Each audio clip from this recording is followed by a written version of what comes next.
السلام عليكم ورحمة الله تعالى وبركاته. مرحبا بكم معايا في هذا الفيديو. هذا غادي نتكلموا على قضية سبتة ومليليا، لأن الحكومة الإسبانية الآن كتحاول أنها توضع الفيزا على سبتة ومليليا.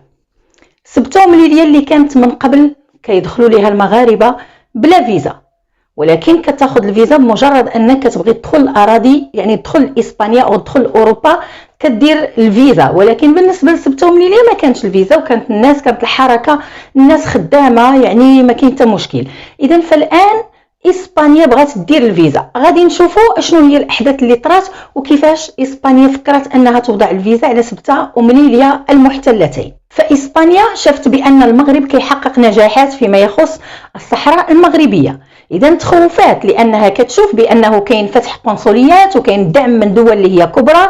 الى غادي نذكروا غير جوج ديال الدول اللي هي كبرى بحال امريكا بحال بريطانيا، وزيد عليها دول اخرى، ولكن هادو جوج اللي هما دولتين عظميتين اللي خلاو اسبانيا تراجع الاوراق ديالها وتخوفات. وخصوصا من بعد ما سعد الدين العثماني اوضح في واحد اللقاء صحفي وقال بانه مجرد ما غادي نكملوا مع الصحراء غيجي الدور على سبتة ومليليا، وكتبقى قضيه وقت فقط. يعني هنا هذه الرساله كانت واضحه، وصلت للحكومه الاسبانيه وفهموا بان المغرب ما غاديش يستغنى على سبتة ومليليا، بان المغرب غيفضي مع القضيه ديال الصحراء بعدا وغادي ينهي المشاكل ديالها، وابخي غادي يدوز لسبتة ومليليا، وكل حاجه عندها الوقت ديالها وكل حاجه عندها التخطيطات ديالها.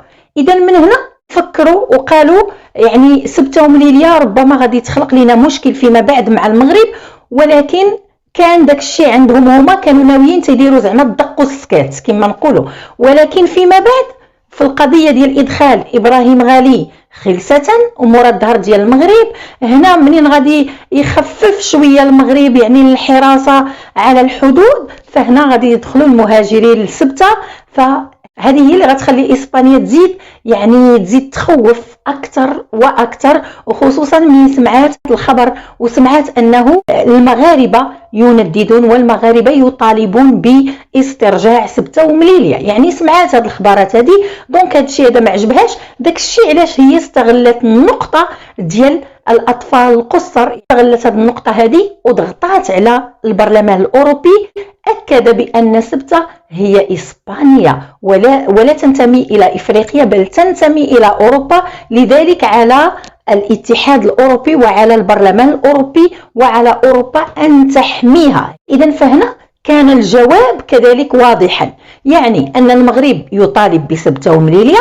هذه مطالبه اللي هي مازال يعني ما خرجاتش لحيز الوجود، يعني كاين غير كلام، باقي ما كاين والو لحد الساعه، ولكن هي ترد على المغرب يعني بهذه الطريقه هذه. هادشي علاش اوروبا كامله تحدث ضد المغرب في البرلمان الاوروبي. انا كنتكلم يعني على الاعضاء اللي صوتوا بالاغلبيه وندوا بقضيه المهاجرين القصر اللي دخلوا الى سبتة. ولكن هنا اشنو هو كان الهدف؟ راه الهدف وهو انهم يزيروا على مدينه سبتة ويبينوا للمغرب غير خليك من سبتة، يعني ما تحطش عينك عليها، راك ما غاديش توصل ليها. هذا هو الميساج ديالهم، واللي كيزيد كيوضح هذا الشيء هذا وهو ان الحكومه الان غادي يوضعوا الفيزا، وغادي يولي اللي بغى يدخل لسبتة ولا يدخل لمليليا كيخصو الفيزا، يعني بحال داخل اوروبا. دونك هذه هي الرسائل اللي كتدوز الان. لكن المغرب بصراحه المغرب لم يطالب بسبتة الان ولا مليليا ولا اي شيء. المغرب فقط قضيه الصحراء هي ما يهمه الان، قضيه الصحراء، واللي يعني قضيه ادخال ابراهيم غالي اللي هو انفصالي، شيء اللي ما قبلوش المغرب، لانه بحكم الجوار وبحكم التعاون اللي بين المغرب واسبانيا على اسبانيا ان تخبر المغرب راه انفصالي داخل عندي، كيف ما دار هو مع الكاتالان. فاش بغاو يجيو للمغرب وبغاو يديروا لقاء، فهو قال لهم خص يكون معكم واحد يعني اسباني مبعوث من السفاره يجي معكم، وهذا باش انايا ما نوقعش مشاكل مع اسبانيا. اذا فاسبانيا علاش ما دارتش هذا الشيء هذا؟ اذا حنا كنشوفوا بان اسبانيا ارتكبت اخطاء فادحه وقامت بممارسات لا اخلاقيه، ومع ذلك يعني لا احد حرك ساكنا، لا احد ناقشها، لا احد انتقدها. يعني كيشوفوا المنكر وكيسكتوا عليه فقط. الأعين كلها متجهة إلى المغرب، وهذا أكيد اللهم كثر حسادنا كيف ما قال جلالة الملك الله ينصره، لأنه إلا ما كان عندك والو راه ما غيحسدك حتى حد، ولكن إلا عندك راه غينتقدوك وغيحسدوك وما غيخليو ما يديروا لك. دونك هذه هي القضية اللي كتخص المغرب الآن. كذلك كاين الجارة يعني الحقودة عبد المجيد تبون، سمع انها غتكون مناورات، فهو خرج على لو بوان، على كذلك الجزيرة، ما خلى ما قال، وفي الاخير تيحاول يبين بانه لا، راه حنايا الجزائر ما عندنا حتى مشكل مع المغرب وهذا، ولكن شكون اللي عنده مشكل مع الاخر؟ واش المغرب اللي عنده مشكل مع الجزائر؟ ما يمكنش. اذا فالجزائر واضعه يديها في يد الانفصاليين. دابا المشكل وهو ان عبد المجيد تبون وجه واحد التهديد، بين بانه راه اللي قرب لينا راه حنا غادي ننتقموا منه، ولكن انت راه حتى واحد ما قرب منك. يعني حتى ان منطقه المحبس اللي خرجت الجبهه الانفصاليه كيتكلموا عليه وتيقولوا لا، راه الجيش الامريكي قال ما غاديش يكون فيها مناورات، وهذا الشيء غير كذوب، وبالعكس راه كيقولوا بان البوليزاريو تم دائما تهاجم الجيش المغربي. فالجواب جاهم من عند جلاله الملك بان منطقه المحبس غتكون فيها مناورات، وفعلا بدات فيها المناورات. وبالنسبه لجاره السوء، فالمغرب في موضع يديه، خصها هي تدخل وخصها دير ليها العصا الرويضه. حتى الملف الليبي مدخله النفا فيه.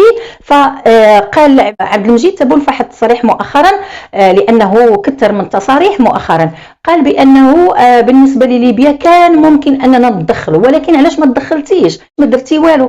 على الاقل المغرب لعب واحد الدور فيما يخص الملف الليبي، ولو ان المانيا يعني ما استضفتوش في القمه اللي كانت من قبل، وهذا ما غينكروا حتى شي حد، لان هذا شيء اللي هو معروف. الان مسؤولون الليبيون اللي هما مشاو للمغرب باش يدرسوا مسائل اللي هي كتخص البلد ديالهم، ولكن هنا كيتدخل كذلك الجزائر، حتى هما مدخلين راسهم، وزير الخارجيه ديالهم حتى هو يعني دار واحد اللقاء مع بعض المسؤولين الليبيين الى اخره. المهم انهم يعني اي مشروع واي حاجه دار فيها المغرب يدي، فلا بد ما خصهم حتى هما يدخلوا فيها، وحتى هما يعني يحاولوا انهم يديروا العصا في الرويضه للمغرب. ما كيبغيوش يزيد القدم، ولكن هذا الشيء اللي كيديروا ما عنده حتى شي فائده، لان المغرب مدعومه لحد الان من طرف امريكا، مدعومه من طرف بريطانيا، مدعومه من طرف دول اخرى. احنا شفنا البرلمان العربي اللي وقف لجنبها، شفنا كذلك مجلس دول الخليج كذلك اللي وقف لجنبها، وغادي تكون واحد الجلسه طارئه كيف ما قلنا بمصر بالقاهره نهار 26 يونيو. يعني هذا كيدل على ان المغرب داير بلاصتو. ولكن ما ننساوش واحد القضيه، الاعداء ديال المغرب اللي كتبقى الجبهه ديال بوليزاريو، كتبقى الجزائر، وكذلك اوروبا. ما ننساوش الان اللقاء الاخير ديال جو بايدن اللي هو كيدير واحد الجوله في اوروبا وعنده لقاءات مع مسؤولين كبار. اذا فما نساوش هنا بانه غيضغطوا عليه باش يتنازل على القرار اللي اتخذه دونالد ترامب. ولكن هنايا كيجي كذلك الدور ديال وزير الخارجيه ناصر بوريطه، المقص الذهبي في الاتصال ديالو مع الوزير ديال الخارجيه الامريكيه.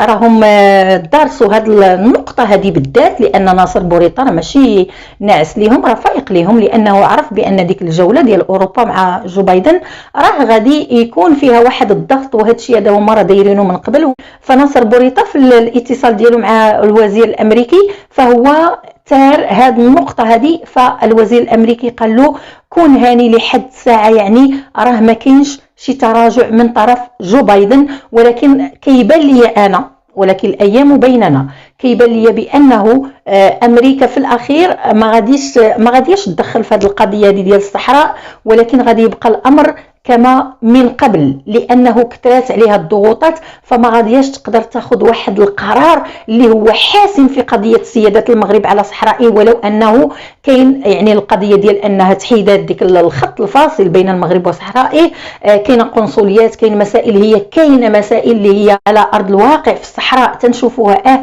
ولكن رغم ذلك باقا كاينه مشاكل، لانه احنا شفنا الموقف ديال اوروبا كامل فيما يخص الصحراء، فهو الامم المتحده هي اللي مدخله في هذا الشيء كامل. يعني ما بغاوش يغيروا نهائيا الموقف ديالهم تجاه الصحراء. وهذا هو اللي خلى المغرب يعني عنده شويه ديال التوتر مع بعض الدول كألمانيا كإسبانيا الآن كالسويد كبعض الدول الأخرى اللي هي داكشي عندهم غير من تحت لتحت.